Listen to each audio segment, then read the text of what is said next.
Assalamualaikum warahmatullahi wabarakatuh. Perkenalkan, kami dari kelompok 5 yang beranggotakan 4 orang. Saya Muhammad Tunggal Rizal. Saya Siska Biasani. Saya Ridho Bulupani. Saya Nabila Mendareski. Hari ini kami akan mempresentasikan masing-masing IDP kami yang selanjutnya akan disempurnakan melalui sesi diskusi yang dibuka di akhir masing-masing presentasi. Baik, pertama saya serahkan kepada Siska Widiasari untuk memaparkan IDP-nya. Kenalkan, saya Siska Widiasari, NIM 452 405 30 13. Baik, saya akan memaparkan IDP saya, yaitu yang pertama, visi dan tujuan. Tujuan jangka panjang, yaitu meningkatkan peluang karir. Kemudian tujuan jangka pendek, poin pertama meningkatkan kemampuan berbicara Mandarin. Poin kedua menguasai karakter dan penulisan Mandarin. Poin ketiga meningkatkan kemampuan berbicara Mandarin di depan umum. Kemudian yang kedua ada analisis diri. Poin pertama kekuatan atau strength, minat yang tinggi, akses ke sumber belajar, kemampuan mendengarkan yang baik. Kemudian ada kelemahan, weakness. Poin pertama, kesulitan dalam pengucapan. Poin kedua, penguasaan karakter terbatas. Poin ketiga, kesulitan dalam percakapan lanjutan. Kemudian yang keempat, keterbatasan waktu untuk belajar. Kemudian ketiga, ada peluang. Poin pertama yaitu permintaan pasar untuk bahasa Mandarin. Poin kedua, akses ke budaya dan media Cina. Kemudian yang ketiga, pertukaran pelajar dan beasiswa. Kemudian keempat, ancaman. Poin pertama yaitu persaingan dengan bahasa lain. Kedua, kesulitan dalam memotivasi diri. Yang ketiga, keterbatasan akses ke penutur asli. Yang keempat, perbedaan budaya membingungkan. Kemudian ada langkah strategis. Langkah-langkah strategis berikut dapat diikuti. Yang pertama, menyusun tujuan pembelajaran yang jelas. Kedua, menggunakan metode pembelajaran yang terintegrasi. Poin pertama itu mengikuti kelas bahasa Mandarin, pemanfaatan media, interaksi dengan penutur asli. Kemudian ada yang ketiga, fokus pada pembelajaran karakter Mandarin. Yang keempat, berlatih berbicara secara aktif, yaitu latihan berbicara setiap hari, bergabung dengan kelompok diskusi. Kemudian ada yang kelima, meningkatkan kemampuan mendengarkan, yaitu menonton media Mandarin dan mendengarkan podcast atau radio Mandarin. Yang keenam, membangun keterampilan menulis, yaitu menulis setiap hari, belajar menulis dengan benar, koreksi dan umpan balik. Kemudian yang ketujuh, berpartisipasi dalam program pertukaran pelajar atau magang di Cina. Pertama itu program pertukaran pelajar atau beasiswa. Kedua itu bisa tinggal dengan keluarga asli atau asrama Mandarin. Kemudian ada sumber daya. Poin pertama, sumber daya manusia.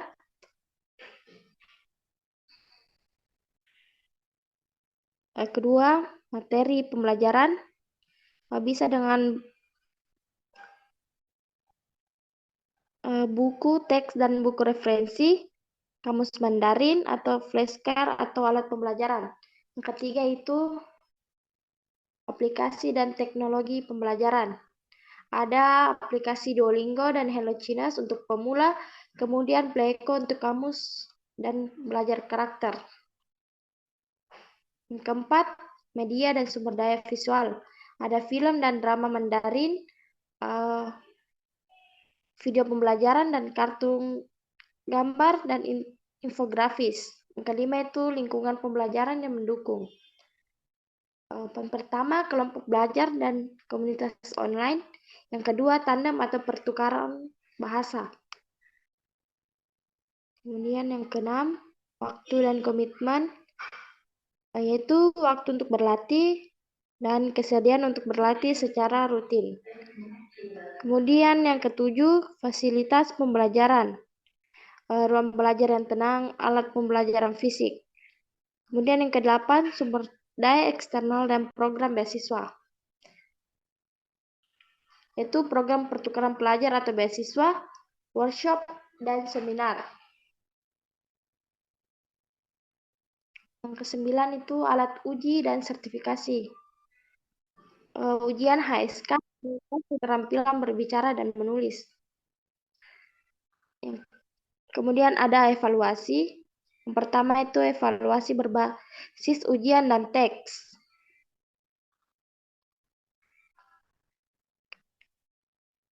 Yang kedua ada evaluasi diri, seperti refleksi mingguan atau bulanan, pengukuran keterampilan yang dicapai. Kemudian ada umpan balik dari pengajar atau mentor. Umpan balik dari dosen atau pengajar bahasa Mandarin, pembelajaran dengan penutur asli. Kemudian ada catatan refleksi pribadi.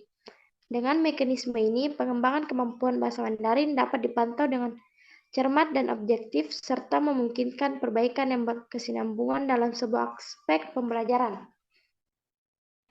Baik, sekian dari pemaparan materi IDP saya. Mungkin ada masukan dari teman-teman sekalian. Saya Muhammad Teguh Fizal ingin memberikan masukan untuk IDP Siska yang bagian A. Tujuan jangka panjang boleh ditambahkan sedikit atau dispesifikan karir apa yang ingin didapatkan atau peluang kerja seperti apa yang dimaksud. Contohnya itu yang meningkatkan peluang karir boleh ditambahkan atau diubah dengan meningkatkan peluang karir di perusahaan yang membutuhkan kemampuan bahasa Mandarin sebagai syarat untuk posisi tertentu atau ekspansi pasar internasional. Terus yang bagian analisis diri atau SWOT mungkin boleh dipersingkat atau dibuatkan dalam bentuk tabel agar lebih rapi dan lebih jelas. Begitupun bagian 3 dan 5 bisa dibuatkan dalam bentuk tabel. Sekian. Baik, selanjutnya masih ada masukan. Saya, Rafa Gulopani, ada masukan dari bagian langkah strategis dan sumber daya. Fokus pada keterampilan inti saja, prioritaskan mendengarkan, berbicara, membaca, dan menulis, dan lakukan evaluasi berkala setiap minggu atau bulan untuk mengukur kemajuan. Terima kasih. Baik, masih ada masukan selanjutnya. Baik, saya Nabila Mandareski saya ada masukan dari IDP Siska tentang evaluasi berbasis ujian dan tes. Mungkin tambahkan target yang spesifik lagi, tetapkan target nilai atau tingkat untuk setiap tes agar lebih terukur. Terus evaluasi diri itu buat proses evaluasi lebih sistematis dan umpan balik dari pengajar atau mentor. Tetapkan frekuensi dan fokus umpan balik. Pastikan jadwal penilaian dengan pengajar atau mentor jelas dan fokus pada keterampilan tertentu. Misalnya meminta mentor menilai kemampuan menulis bisnis dalam bahasa Mandarin melalui dokumen simulasi.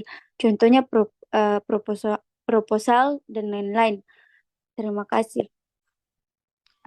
Terima kasih atas masukan teman-teman sekalian. Saya kembalikan kepada moderator. Selanjutnya, saya serahkan kepada Nabila Mandareski untuk memaparkan IDP-nya.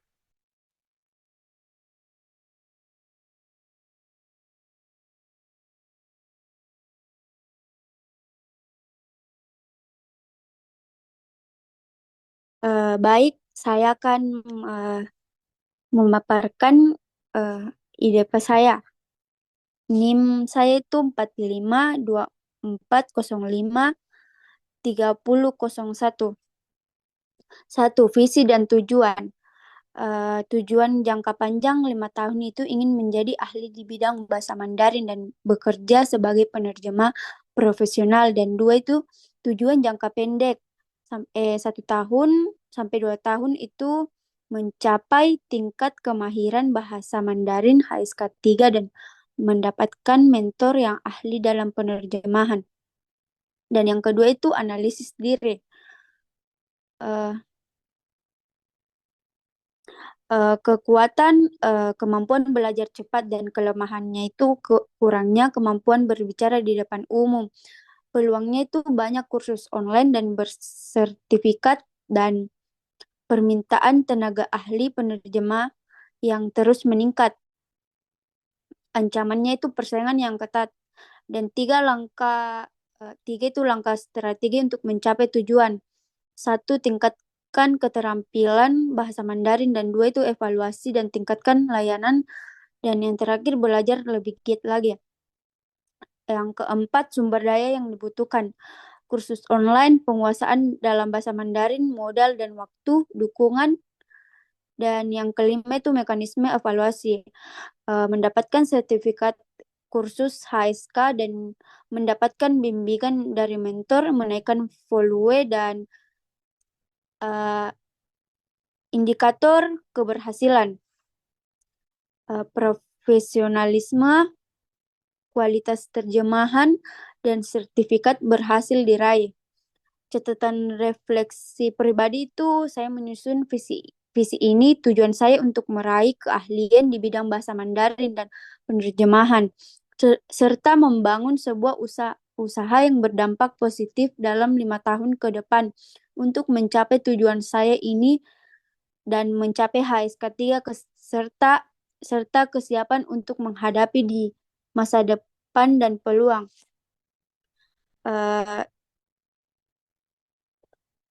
Terima kasih. Saya akan apakah ada masukan dari teman-teman yang lain?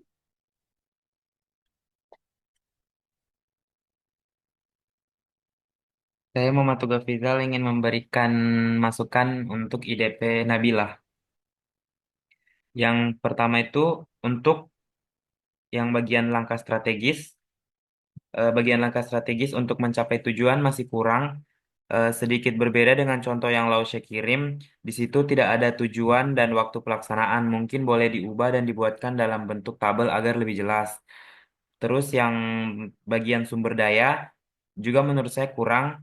Mungkin setiap poin bisa ditambahkan kata-kata penjelasan. Contohnya bagian poin 2, penguasaan dalam bahasa Mandarin bisa ditambahkan menjadi penguasaan dalam bahasa Mandarin melalui akses ke buku-buku atau materi pembelajaran Mandarin, serta aplikasi untuk membantu dalam latihan percakapan dan menulis. Mungkin itu yang dapat saya berikan masukan. Baik, terima kasih. Apakah ada lagi yang ingin masukan dari teman-teman lagi? Saya ada masukan di bagian visi tujuan dan analisis diri. Mungkin tentukan metode pembelajaran yang paling sesuai dengan gaya belajarmu, misalnya belajar mandiri atau kursus, dan tentukan cara untuk mengevaluasi kemajuan belajarmu secara berkala. Mungkin begitu, sekian.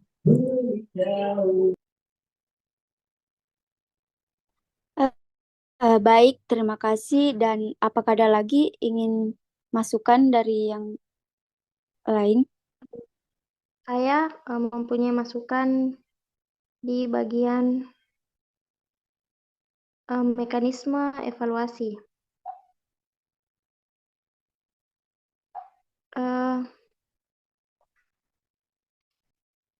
Mekanisme yang perlu disempurnakan adalah mendapatkan sertifikat hak dan mendapatkan bimbingan dari mentor.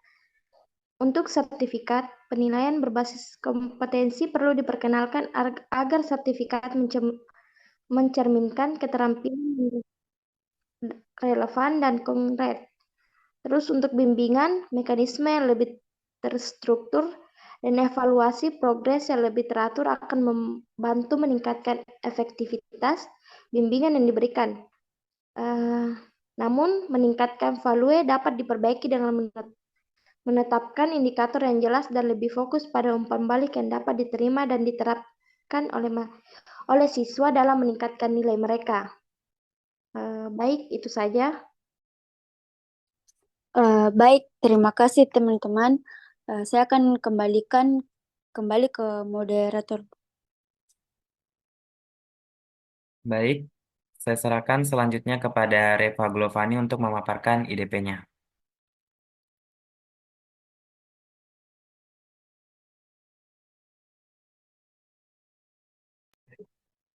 Iya, saya Reva Glovani dengan NIM 4524053014. Langsung saja divisi dan tujuan. Visi jangka panjang menciptakan dunia di mana bahasa tidak lagi menjadi penghalang dengan kemajuan teknologi dan profesionalisme. Tujuan jangka pendek menyelesaikan kursus online tentang bahasa Mandarin, membuat blog pribadi berisi tips belajar bahasa Mandarin dan artikel tentang budaya Tiongkok. Yang kedua, analisis diri atau SWOT. Kekuatannya yaitu yang pertama, minat besar terhadap budaya Tiongkok, memiliki kemampuan komunikasi yang baik, memiliki motivasi yang tinggi, dan kelemahannya kurang percaya diri dalam melakukan presentasi dalam bahasa Mandarin, perlu peningkatan kecepatan dan menerjemahkan dokumen yang panjang. Peluangnya kemudahan kursus online, bisa bekerja di perusahaan yang memiliki kerjasama dengan Tiongkok, perkembangan teknologi yang dapat meningkatkan efisiensi kerja. Yang selanjutnya ancaman, perubahan teknologi, persaingan ketat, dan penerjemahan lainnya. Yang ketiga, langkah strategis memanfaatkan berbagai sumber belajar seperti buku, aplikasi, dan video pembelajaran online.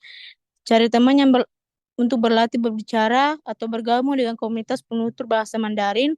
Ikuti ujian ASK untuk mendapatkan pengakuan resmi atau kemampuan bahasa Mandarin. Yang keempat, sumber daya, aplikasi belajar bahasa Mandarin, anggaran untuk kursus, buku teks dan materi pembelajaran bahasa Mandarin. Yang kelima, mekanisme evaluasi, menyelesaikan kursus online dalam jangka 6 bulan, mencapai skor ASK 4 dalam jangka 1-5 tahun, mendapatkan sertifikat dan menjadi anggota penerjemah, mampu melakukan presentasi dalam dokumen yang panjang. Refleksi dan harapan, saya merasa bangga dengan diri saya sendiri dengan kemajuan dalam pembelajaran bahasa Mandarin yang mempersiapkan diri untuk berkarir di bidang penerjemah bahasa Mandarin dalam perusahaan pertambangan yang memiliki kerjasama dengan negara Cina. Saya berharap bahwa saya dapat memiliki pengetahuan yang dibutuhkan untuk mencapai keinginan saya menjadi penerjemah di salah satu perusahaan. Sekian IDP saya, mungkin ada masukan dari teman-teman sekalian. Baik, saya Nabila. Saya ada masukan dari IDP Reva. Mungkin punyanya Reva itu jangka panjangnya bisa ditambahkan lagi sedikit dan perlu diperjelas agar lebih fokus dan inspiratif. Dan jangka pendeknya itu bisa lebih indikator yang lebih jelas lagi dan contohnya seperti menyelesaikan kursus online bahasa Mandarin dengan tingkat HSK 4 dalam waktu 6 bulan. Dan analisis diri kekuatan sudah cukup baik, tetapi bisa lebih konkret lagi, misalnya kemampuan komunikasi yang baik dalam bahasa Indonesia dan Inggris untuk mendukung pembelajaran bahasa Mandarin. Dan kelemahan, tambahkan rencana untuk mengatasi kelemahan, contohnya kurang percaya diri dalam presentasi bahasa Mandarin, mengikuti pelatihan public speaking berbahasa Mandarin, dan peluangnya bisa diperinci lebih lanjut. Terus ancaman, berikan langkah mitigasi untuk menghadapi ancaman. Itu saja masukan dari saya. Baik, jika ada masukan dari teman-teman lagi, boleh. Saya ada masukan di bagian langkah strategis dan sumber daya. Bagian yang saya ingin sempurnakan yaitu yang pertama, cari teman untuk berlatih berbicara atau bergabung dengan komunitas penutur bahasa Mandarin.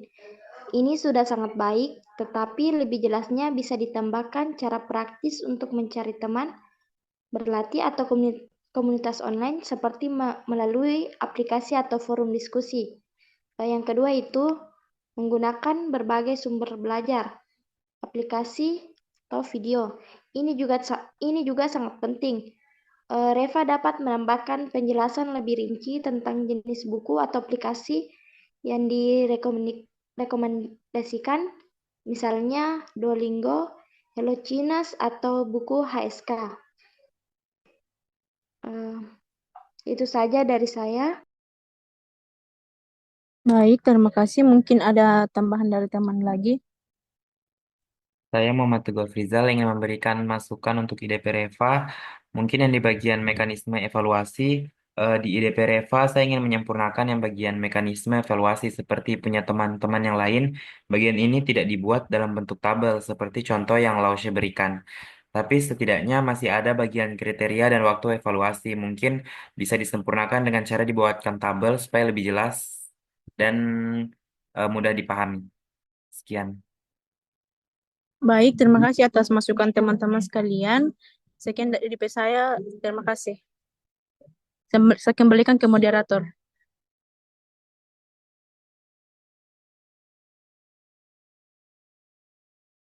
Baik, selanjutnya saya sendiri yang akan memaparkan IDP saya.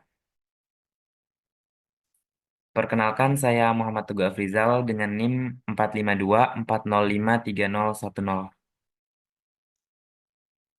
Yang pertama di IDP saya ini ada visi dan tujuan.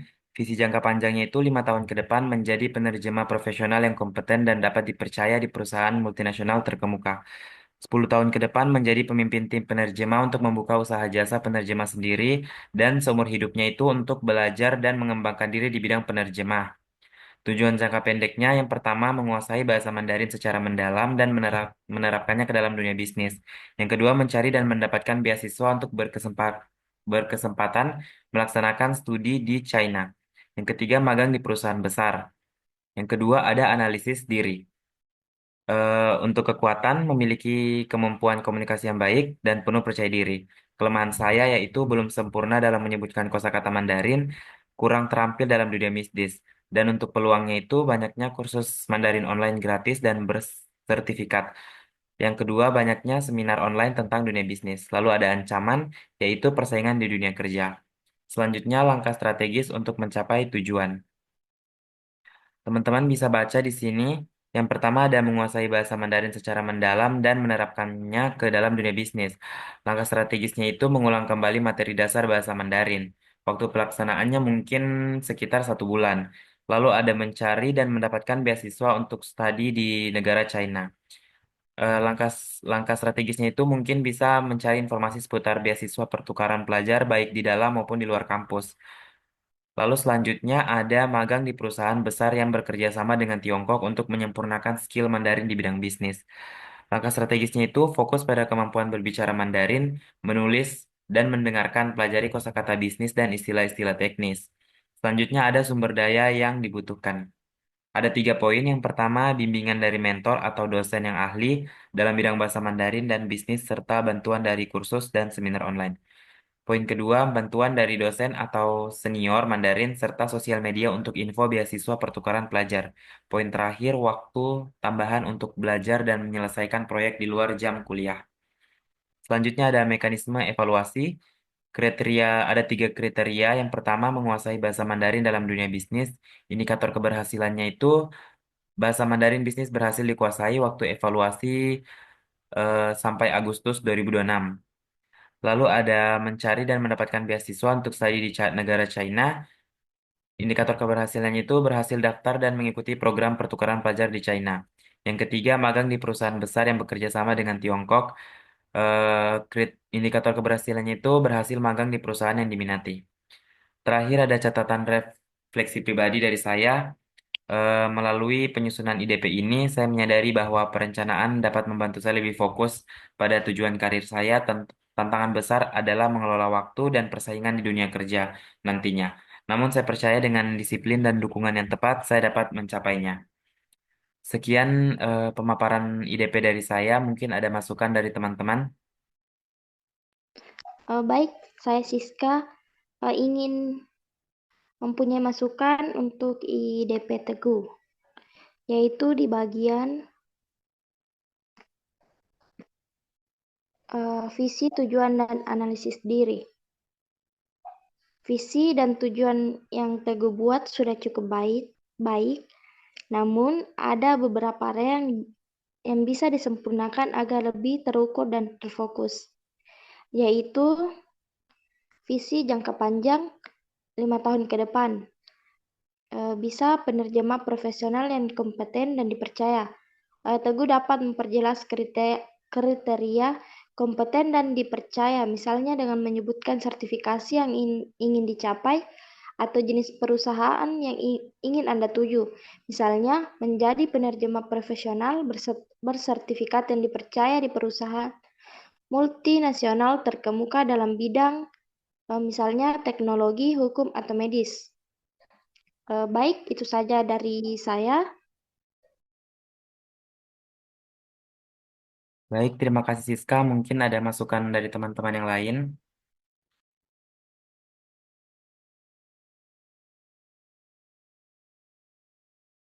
Baik, saya Nabila. Ada masukan dari IDP Teguh. Mungkin punyanya Teguh sudah cukup baik, tetapi masih bisa disempurnakan lagi sedikit. Tujuannya perlu lebih spesifik dan terukur, dan untuk langkah strateginya itu sudah bagus dan waktunya dan waktu pelaksanaannya juga. Dan sumber daya itu ditambahkan lagi lebih banyak sumber daya yang relevan. Itu saja. Baik, terima kasih masukan dari Nabila. Mungkin ada masukan lain? Saya ada masukan, saya Revolupan ada masukan di bagian mekanisme evaluasi. eh, Poin yang kedua yaitu tentang beasiswa. Eh, Mungkin bisa ditentukan jenis beasiswa yang ingin didapatkan, misalnya beasiswa penuh atau parsial, beasiswa khusus atau khusus di bidang bisnis. Mungkin itu saja. Baik, terima kasih masukan dari teman-teman semua. Sekian presentasi masing-masing IDP. Kurang lebihnya mohon dimaafkan. Sekian dan terima kasih. 谢谢老师。